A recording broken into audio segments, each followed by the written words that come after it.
Welcome back to Tangible Wellness, the podcast where I meet you exactly where you are. Today I want to talk to you about how you can best manage your mental health in the workplace. When we think about mental health, we think about panic attacks, overstimulation, burnout, and depression, and sometimes that's what it looks like, but a lot of times it's much quieter than that.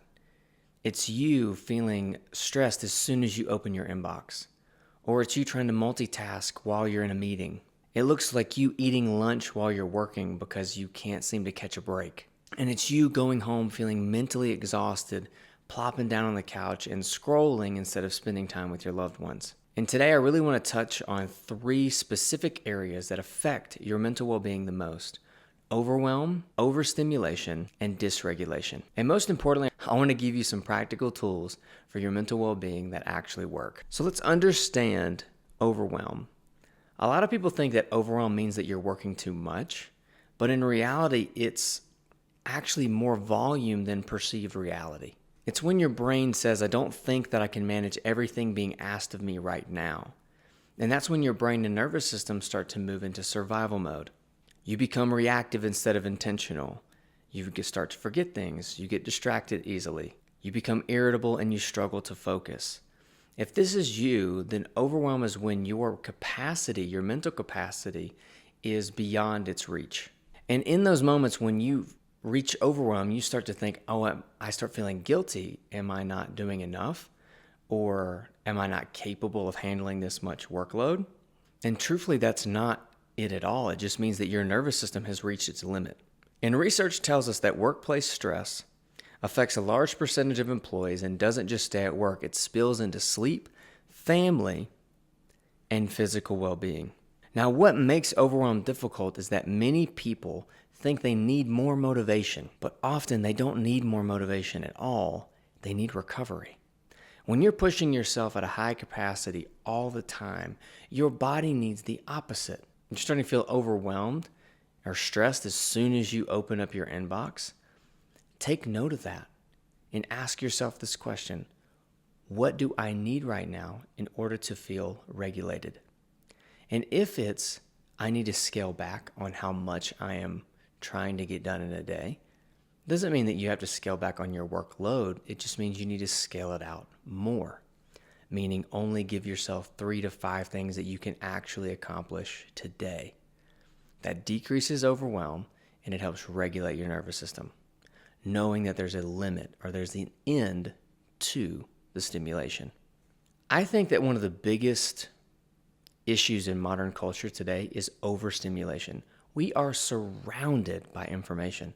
I mean, we have so much information at our fingertips. Like right now, you are watching this on your phone or on a computer, where we have access to millions, maybe billions of documents, to articles, videos, podcasts, newsletters. I mean, the amount of information we have access to is endless. But what I want you to do is think about a typical workday.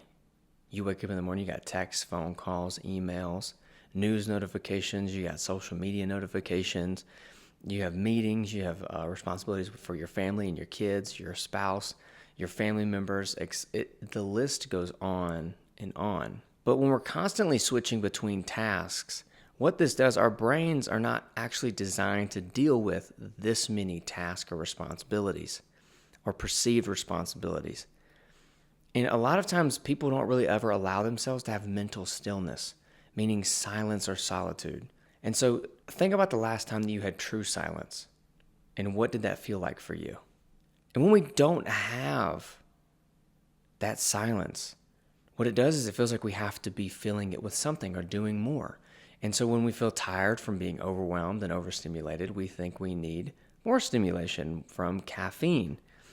And when in reality, all you need is a little bit less stimulation. And so I actually see this happen so often with employees. Even myself as an employee, I notice that with me, that I will have an overstimulating day. And then the first thing I want to do is to find something that feels like a reward or enjoyment so I can take a break from feeling like I'm constantly working.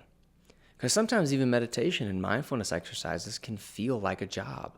It can just feel like something else that I have to check off the checklist. When in reality, what we want to do is we want to look at that as a source of recovery, a break from what you're doing. So if you're feeling overstimulated and overwhelmed, take a few minutes to just sit in silence. There's an awesome quotes that always talk about start your day off with an hour of solitude. That is something that for me, as an audience of mine, hold me accountable to that. I'm going to put it out there in the world. I am dedicating to starting my day with at least 30 to 45 minutes of solitude every single day for as long as I can. Now, the goal is not to be perfect, but it is to do the best we can with what we have. And our nervous system is what is responsible for keeping us calm, cool, and collected. And so this is where dysregulation come in. And what a lot of people are actually feeling is just a sense of dysregulation. Overwhelm and overstimulation are your nervous system's way of telling you, we need a break. We need to calm down. Dysregulation sounds like a complicated word, but all it means is literally that your body and mind no longer feel balanced. And some signs that have been shown in research that can tell you that you are dysregulated are feelings of anxiety without knowing why, becoming emotionally reactive, trouble concentrating, feeling disconnected, increased irritability, constant fatigue, difficulty sleeping despite being tired. And a lot of times people blame themselves, but a lot of times your nervous system has just simply been under stress for way too long. Because burnout is not weakness. Burnout is often just prolonged stress, meaning you've been pushing yourself so hard. That's why you're tired and fatigued. And actually, research continues to show that chronic workplace stress contributes to emotional exhaustion and reduced well-being. And a lot of times we chalk up burnout and overstimulation, overwhelm to too much. But a lot of times it's what's happening in between our tasks as well. Are you scrolling on your phone? Are you getting tons of emails and notifications and text messages? Are you combining tasks with projects, meaning working on a project and you're answering emails due to their need of response or emergency of response? By you doing this, you are flipping a bunch of switches in your brain. You're jumping from one thing to the next, into the next, into the next.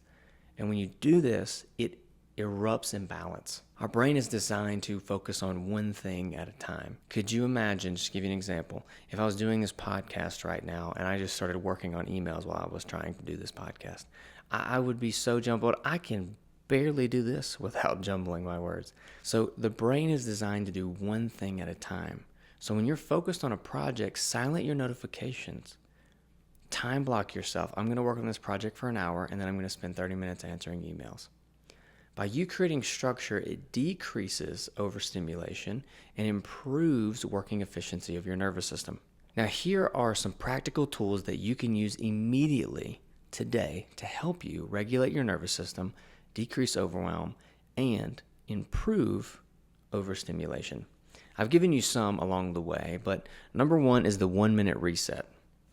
You don't always need a 30-minute meditation. Sometimes you just need 60 seconds. One thing that you want to do is you want to notice where your feet are at on the floor. You can just be in your office chair just like this.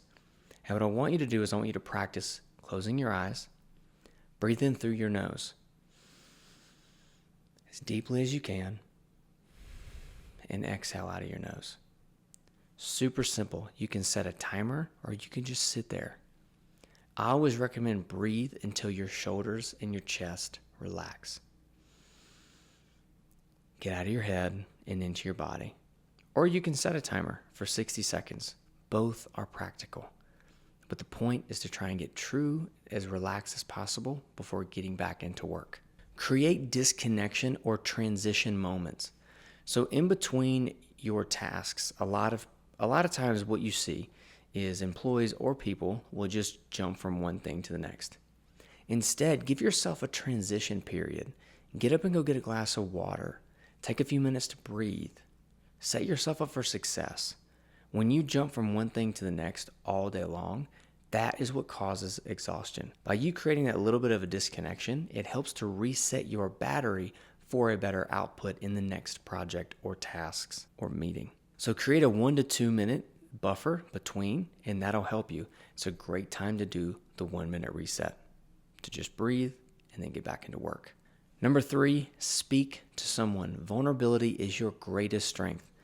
Do not be afraid to connect with someone, whether it's your manager or a leadership role or a coworker or a friend. Being able to connect when you feel overwhelmed or overstimulated and being vulnerable, that is going to set you free in so many ways. Don't be afraid to express how you feel. Your team is there to help you. No matter what organization you work in, your team should be there to help you and support you in getting you back to a balanced state.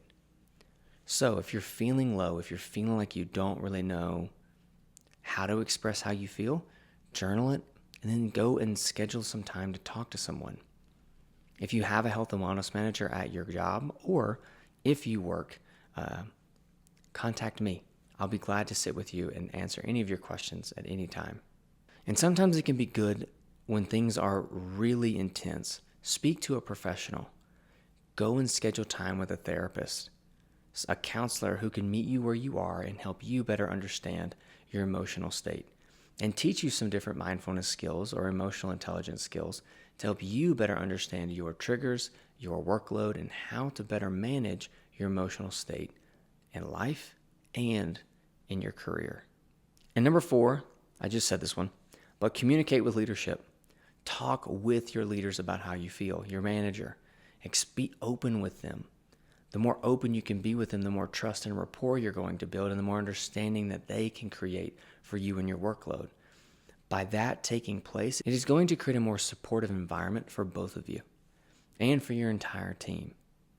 By them understanding where you are and by you expressing it, it's going to create freedom for you and it's going to create an understanding for them to better support you with what you're struggling with. And of course, there is some struggle there with feeling like you're afraid of not feeling capable of your job or that you feel guilty for being vulnerable. But we can't grow as an organization. We can't work together more fluently if we're not on the same page. If we're struggling, then we must come together in order for us to find a solution and for us to grow together. Because if you're feeling good and you're performing good and your team sees that, or if you're struggling and your team sees that, we want to be there to help you pick up the pieces so we can all get back on board. It is a team effort. And it's actually been shown that workplace well-being is affected not only by personal habits, but by workload, culture, leadership, and job design, meaning it is an all interconnected system. It is a holistic experience for the employee. It is not just a singular vision. And so when it comes to your mental health, your mental well-being is a priority. Your psychological safety is a priority. And your mental health determines your physical health. When we deal with chronic stress, burnout, and exhaustion, that affects our ability to go and exercise. That affects our ability to want to go eat healthy. That affects our ability to show up in our relationships. And so take care of your mental health. Identify what your mental health means to you. And if you're struggling with overwhelm, overstimulation, or dysregulation, please don't hesitate to reach out and talk to someone. And so I leave you with this. Your mind is communicating with you. And sometimes just improving your mental health starts with just small actions. Take a breath, take a walk, ask for support, or simply just saying, I'm not okay today. Because sometimes it's okay. It's okay to not be okay. It's okay for you to have days where things are hard. It does not make you less, not make you weak, it makes you human, just like the rest of us. Remember that your health is your quality of life, and the quality of your life is based off your choices. And you can choose to stay burnt out and stay exhausted, or take the next best step and connect with yourself and connect with those around you. So, thank you for being here today. Thank you for listening. I hope you enjoyed. If you have questions or need anything, please leave a comment down below. I'll be glad. I would love to connect with you and answer any questions that you might have. Hope you have a wonderful rest of your day. See you in the next one.